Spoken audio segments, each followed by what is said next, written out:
Yo, what's going on everyone? How you guys doing today? Welcome back to another video. In today's video, we're actually going to be looking over this controller I've been playing with for the last month and a half. So about like 2 months ago, a company went in contact with me. They wanted me to check out this controller and just pretty much give some feedback on what I thought about the controller. I didn't really have to say anything specific.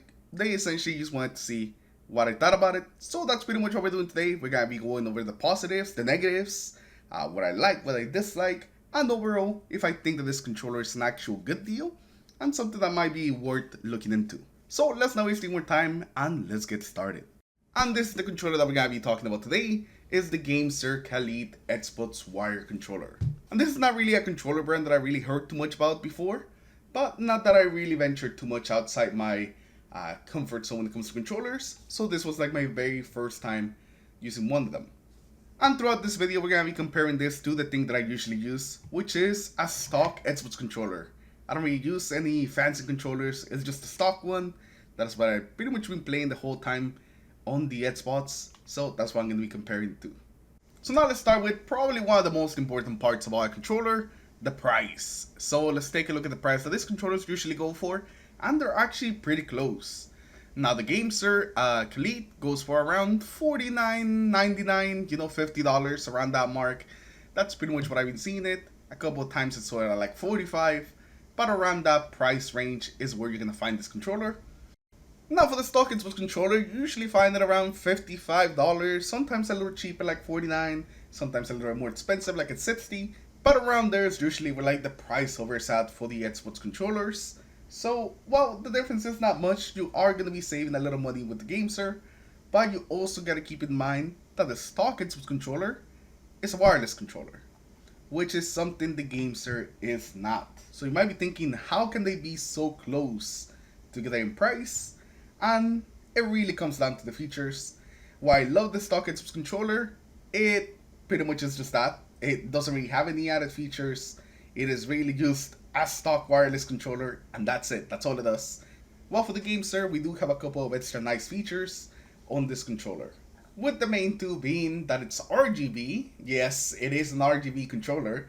I hadn't mentioned that before. It took a lot of me to not mention that before. And also that it has back paddles. And this is actually like the very first time I played with a controller with paddles. So I'll also talk about that in a little bit. But first, let's talk about the RGB. Now the RGB, I think that it's actually really nice the way they did it. It's not really overwhelming, but it still looks pretty nice in the controller. And you can mess with it. There's different like modes of the RGB that you can like assign to the controller. And if you want it to be brighter, you can also increase the brightness. The RGB does make the controller look pretty nice, especially since it has like this see-through look to it.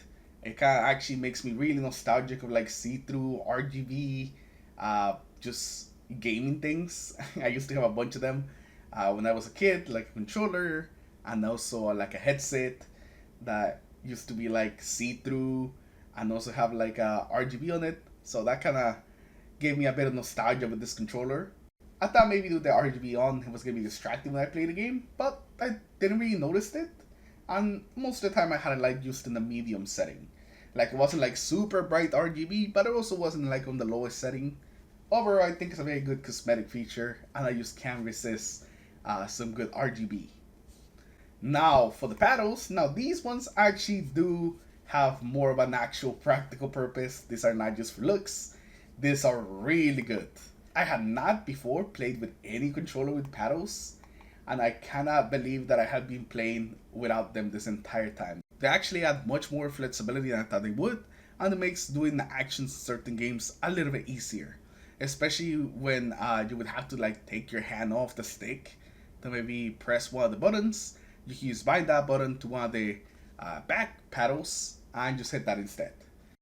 And overall, it was just a really good experience considering I had never played with a controller like this. Also, binding them to its specific inputs was also pretty easy, and I was basically able to figure it out within a couple of seconds. So that wasn't bad at all.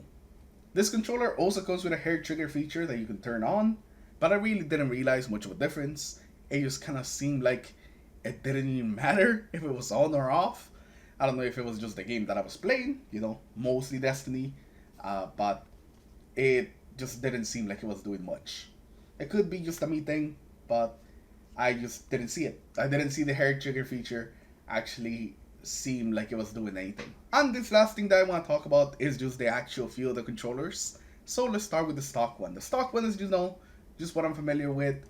The sticks feel nice, the button presses feel nice, and it does have a little bit of weight to it. But it could be just that the batteries add enough weight to the controller where it feels nice and sturdy. Well, the GameSir, well, it's not as heavy because it doesn't really use batteries. It still doesn't really feel like extremely light like I kind of expected it to. And that's actually a positive for me because I do like my controllers to have a little weight to them. I don't want them to just kind of feel like they're empty inside. So there's a nice feeling. Now when it comes to like the triggers, the sticks, the buttons, the triggers feel really nice. They feel very similar to like the stock Xbox controller. Same with the joysticks, are very similar.